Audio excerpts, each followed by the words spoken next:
पहला नियम है भगवान के तरफ चलने के लिए बुद्धि किसे कहते हैं और विवेक किसे कहते हैं। अस विवेक जब देई विधाता, ये विवेक आध्यात्म के लिए कौन।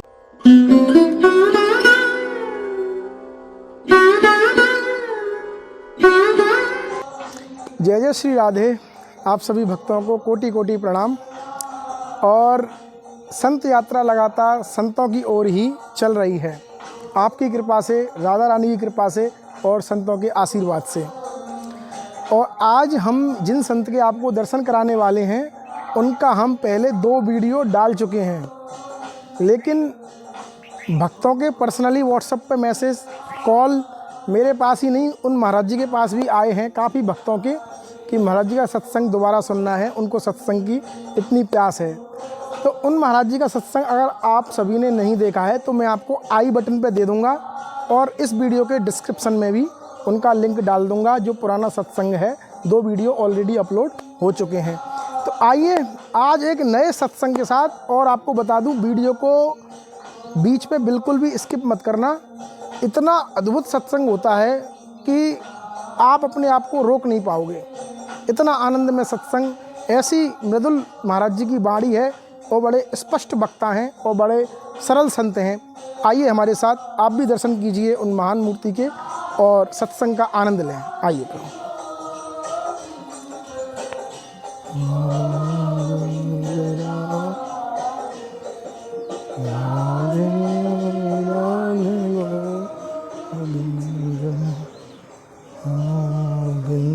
आइए। राधे श्याम महाराज जी। आपको बता दूं, महाराज जी से हमने पहले ही आज्ञा ले ली थी कि महाराज जी 10 मिनट के लिए हमें भी अनुग्रहित करें। आइए आप भी महाराज जी के सत्संग का आनंद लीजिए हमारे साथ। ठीक है, ये डंडा महाराज जी, पहले तो कोटि कोटि आभार आपको महाराज जी, इतना समय और इतना प्यार दे रहे हैं आप उसके लिए। और महाराज जी, जो आपकी लास्ट हमने वीडियो आपने कृपा की थी वो काफ़ी भक्तों ने देखी हैं और उन्हीं सब की आज्ञा थी कि महाराज जी का और सत्संग लिया जाए। महाराज जी उससे आगे ही सत्संग की जो मार्गदर्शन है अपने भक्तों को कराएं, बड़ी कृपा रहेगी। जय श्री राधे। देखो, जीव अपने कल्याण के विषय में जानता नहीं है। एक बात छोटी सी मैं तुम्हें बताऊं कि बुद्धि और विवेक में अंतर क्या है। बुद्धि किसे कहते हैं और विवेक किसे कहते हैं। एक ही माना जाता है महाराज जी, विवेक माने बुद्धि होती है शायद। ये प्रश्न इतना जटिल है कि साधारण व्यक्ति समझ नहीं पाता। देखो, बुद्धि सबके पास होती है, किसी की स्लो, किसी को मध्यम, किसी की बड़ी प्रखर होती है। बुद्धि तो सबके पास होती है, लेकिन विवेक सबके पास नहीं होता। बिल्कुल अलग अलग है, सत्य है। तो ये है क्या, बुद्धि क्या है और विवेक क्या है। तो इसका बड़ा सरल सूत्र है कि बुद्धि की परिपक्वता को ही विवेक कहते हैं। अच्छा।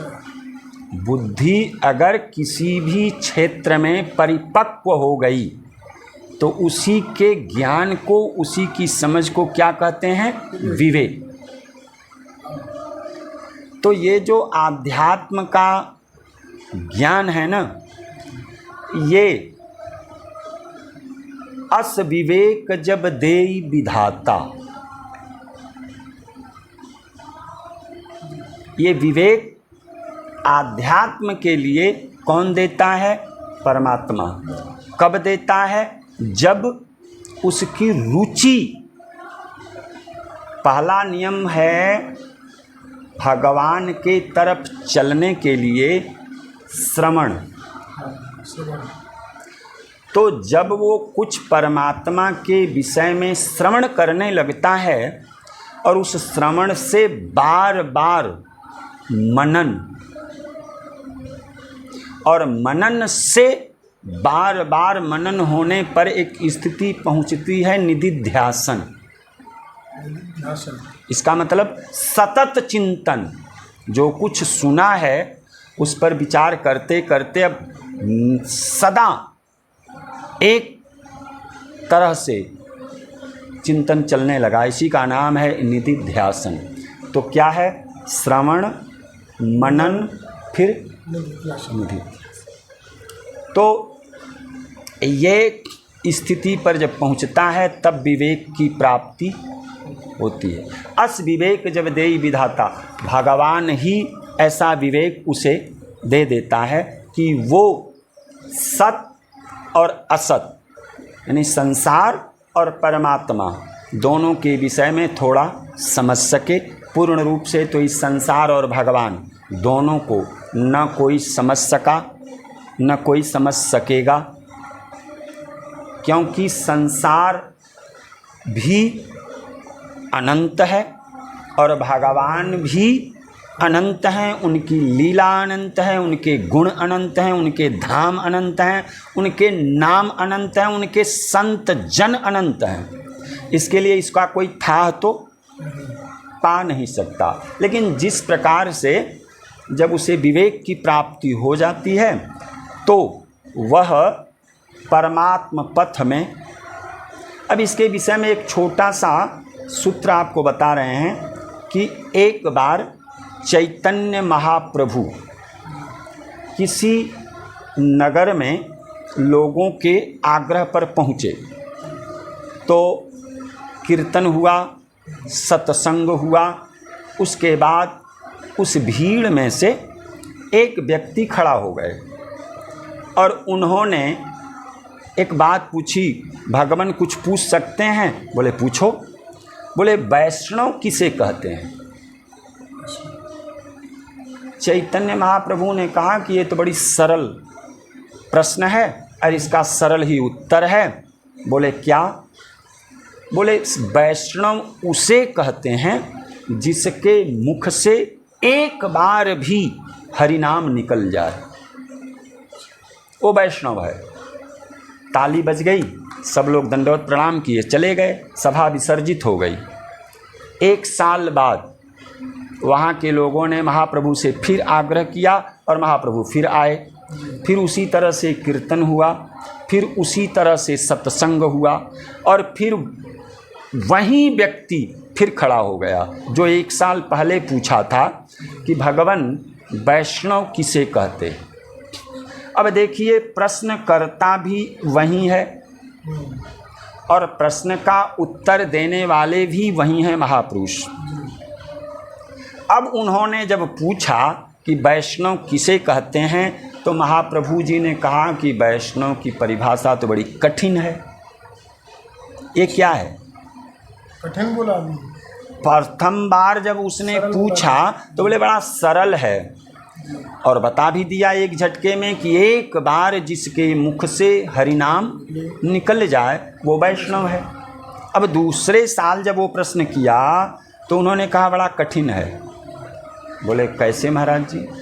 बोले वैष्णव तो उसे कहते हैं जिसके जिह्वा पर निरंतर हरिनाम निकलता हो। सब लोगों ने ताली बजाया, दंडवत प्रणाम हुआ, सभा विसर्जन हो गई और चले गए। अब देखो इसमें फ़र्क समझ में आया कि एक बार जो हरिनाम ले ले वैष्णव हो गया, वहीं चैतन्य महाप्रभु कह रहे हैं। और अब एक साल बाद बता रहे हैं कि नहीं, जो निरंतर हरिनाम अपनी रसना से बोलता रहे वो है वैष्णव। चले गए। तीसरा साल आया और तीसरा साल आने के बाद अब महाप्रभु फिर आए, उसी प्रकार से कीर्तन हुआ, उसी प्रकार से सत्संग हुआ, और फिर वही व्यक्ति खड़ा हुआ जिसने 2 साल पहले कहा था। बोले भगवान वैष्णव किसे कहते हैं? तो सुन करके बड़ा ही अलग तरह से संकोच में, जैसे कि ऐसा प्रश्न तुमने पूछ दिया, वैष्णव किसे कहते हैं? महाप्रभु ने कहा वैष्णव की परिभाषा बड़ी विलक्षण है। लोगों ने कहा महाराज कैसे? देखो, वैष्णव तो मात्र उसे कहते हैं कि जिसको मुख से हरिनाम निकले और सामने वाला भी हरिनाम करने लगे, वो है वैष्णव।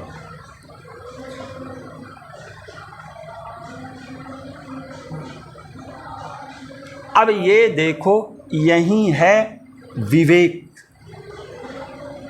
और बुद्धि का डिफरेंस, फर्क। उस समाज में अगर पहली यात्रा में चैतन्य महाप्रभु ये कह देते कि वैष्णव तो उसे कहते हैं जिसके मुख से हरिनाम निकले, या जिस वैष्णव को देखते ही सामने वाले के मुख से हरिनाम निकल जाए, वो वैष्णव, तब लोग उतना प्रभावित नहीं होते और वैष्णवता के प्रति उनकी जिज्ञासा नहीं होती, न तो उस मार्ग में वो चल पड़ते। जिस समय चैतन्य महाप्रभु ने कहा कि एक बार हरिनाम लेने से वो वैष्णव हो गया, तो बहुत से लोग हरिनाम लेने लगे। दूसरी बार जब यही प्रश्न आया तो उन्होंने परिभाषा बदली और कहा कि निरंतर, तो लोग निरंतर लेने लगे। अब तीसरी बार जब उन्होंने कहा तो उन्होंने कहा कि वैष्णव तो वो है कि जिसको देखने से, जिसके मुख से हरिनाम सुनने से सामने वाला भी हरिनाम करने लगे, कहने लगे, वो है वैष्णव। ये है विवेक। हाँ महाराज जी, अब अंतर पता चल गया महाराज जी, बुद्धि विवेक ये हो गया, क्लियर हुआ महाराज जी, बिल्कुल क्लियर हुआ है महाराज जी, पहली बार। बराबर। अब ऐसे थोड़ा सा भी समझो, जैसे सामने खेती है, ये खेती को आप देखें तो क्या कहेंगे कि क्या है ये? तो बोले ज्वार। अब ज्वार है और हम कह रहे हैं कि वो ज्वार नहीं है, अब विवाद हो जाएगा। है ज्वार, लेकिन अभी क्या है वो? ये बुद्धि का विषय है कि आपने कहा ज्वार, आपकी बुद्धि कहती है सही है, आप बोल रहे हैं, लेकिन विवेक का मतलब है कि अभी ज्वार नहीं है, वो अभी ज्वार का पौधा है। ज्वार होने में उसको अभी 4 महीना लगेगा। जिस दिन वो पौधा बढ़कर और उसमें ज्वार के भुटिया लग जाएगी, उस दिन जाके वो ज्वार होगा। इतना डिफरेंस होता है बुद्धि और विवेक का। बुद्धि की परिपक्वता को विवेक कहते हैं। आज और आपके जो मन के विचार थे वही महाराज जी ने, उन्हीं का जो छोटा सा सत्संग था वो आप सभी लोगों को पहुंचाने का एक छोटा सा प्रयास है। और आप भी, जिन भक्तों को इस सत्संग की प्यास है, क्योंकि ये भी एक परोपकार का कार्य है, आप भी उन लोगों को इस सत्संग को अवश्य भेजें और कमेंट में राधे राधे या राम राम अवश्य लिखें। और हम भी मिलते हैं ऐसे ही भारतवर्ष के छुपे हुए दुर्लभ संतों के दर्शन के साथ। तब तक के लिए जय श्री राधे, जय श्री श्याम। ठीक है महाराज जी, दंडोत आपको, बड़ी कृपा, जय।